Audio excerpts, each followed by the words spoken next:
Hello, chị bay về gule tun trong cái share du chu chu sleep paralysis cái experience nate le are na chana karin nate kron share ve du chu mi zo chuan in mai muzialan tin ka share chuan komena in lo nei to in experience te ni chuan in min lo share ve turin in experience nate mo ka som chewa chuan sap in doctor den sleep paralysis an soidan chuanin REM sleep ania rapid eye movement ti ania kan thluak a haramo chuanin kan taksa rom hil ti hinia chuan kan jing kan tho chuanin kan thluak le kan taksa arwalin a thawa ma se mai muzel lai tak chuanin sleep paralysis lai tak chuanin kan thluak kha a thawa kan taksa ro amu hil a zeng ani chu chuan hemi kan nei lai tak hianin enge ka hlau em thina enge zana po ke main kamu hil ngam lo ti la dim lai de mo tv mo ko on thina thima kamu hil ngam lo a chan chu a shom ka tia kami nei lai mai mo zel nei lai chuan mo doctor de soyang chuanin kan thluak phone thazam tak sathazam in zom namo kamia khanin kan taksa le kan thluaka in zom na phona khanin kan taksa ti har thina mo ma se khatia mai muzial nei lai khanin kan thluak chau kha hara kan taksa kha ati har to lo ti khania chuan mi chen khate chuan in hemi flow sabtong chuan flooding mo an taksa lang ang te khan shia le mu te khan oma ma se ke chu khatyang che khan kala shelowa tia mai mo zel lai chuan in kan shed na te le kan rim shed na te le kan taksa mo kan pressure kan oma ramhwai na min nem anga kan shed na te khatyang kha kan nei theya chuan in thilrim danglam deuh shed na te mo khatyang te kha chuanin kan shed na kan benga te khanin thilri danglam deuh shed na te kha om the ni a chuan keima experience a chuanin khatia mai muzal kom lai khanin atlang puya ka hmu chu ramhwai ang hianin ka oma min nema min ti hluma tum nge mo min ti hlo min ti thrai mo khatyanga tum nge chu ka shelawa ko oma hian anem vaka chuanin ka tho theilo ang hian ko oma ko ka tho cham ang te hian ko oma achang phei chuanin ka aw vaka ka bulamu te khinan kan pa ka bulamu chuanin ka hmukur amu hila ka hmukura min ti har se ti hi ka tume ka tuma ka aw vaka shangai boxi lawa chuan adang la chuanin room bedroom mo kongka khumbula kelama khanin khatia mi en ring ang te khanin ka hmuchina khami mai muzel lai khan mo ka hlawe mem china chuan ka ke hi thei to ken ka enge ti chet ka tuma mo khatianga khanin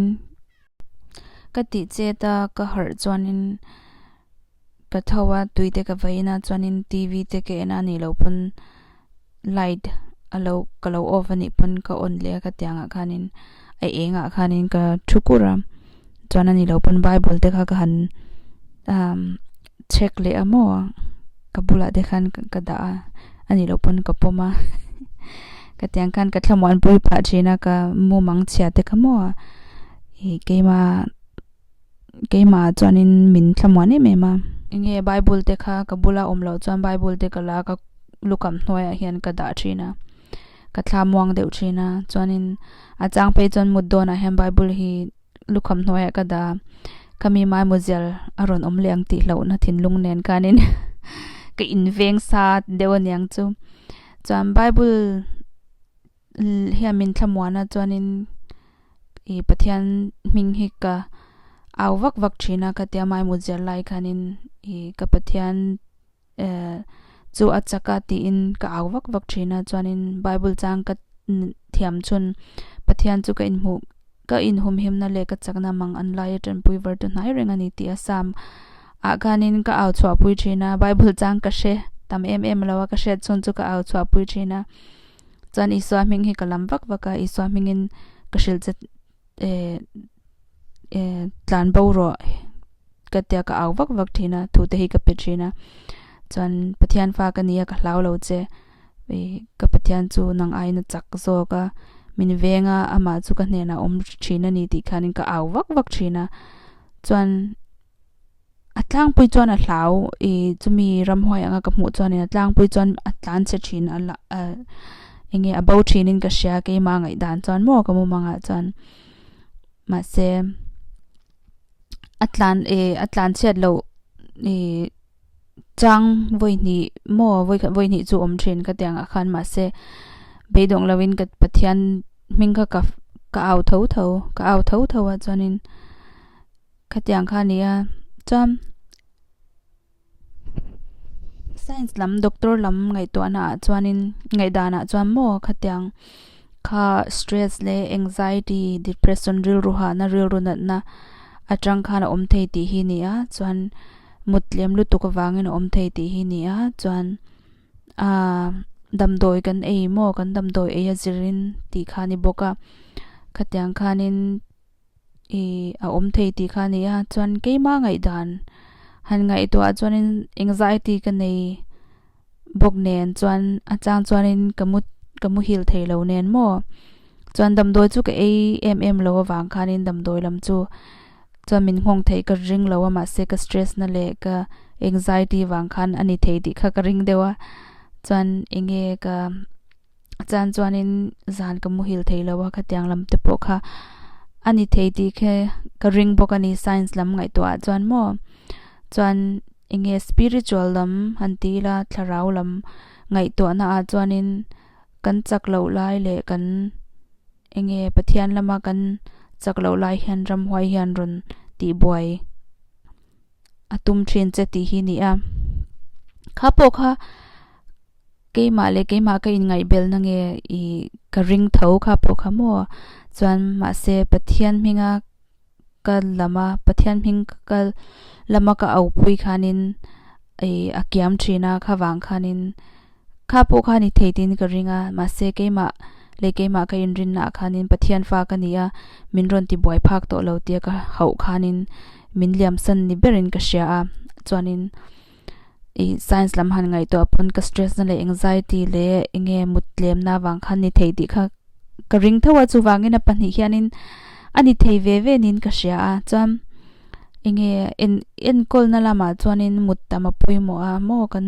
mut kan kham te kha poimo a chuanin kan ril ro ha na le kan ril runat na te kha kan ti niam mo kan ti tlem kha poimo a chuanin exercise taksa lam mo kan hrisel kha poimo ti hi ni a kapum boka khami po kha chuwangin khami pu tu na pe chon ka nei to lawa ka lo me ma ila nei ni chuanin bible de kha hanti chin la chuanin ke zung pui kha ti che tum vak la kha te nei lai khan mo chuan ani lo pon I taksa ril ru lama khan hrisel na lama khan han tran chwa la inge mai muzel are sot mei theya chuan are hlen mei thei boka tuna po hian ka nei lo na re to ma ka lo ma chuan ni e zan mut te hi apoi mo ma tui takai muda zing cover eng moi tak pathian nin amul tir le zel tur che in tu sakna ka hlan che chuanin mai muzel ilo nei ani chuanin khatian technique te kha han try chin la are pha ani emo I mudhil tui pha ani chuanin kalome me mang chuan komena po min lo shatir le don ne ani le khati kha ni pot mai se nakina porun leng le sel turin ka som chewa in bye bye pot mai le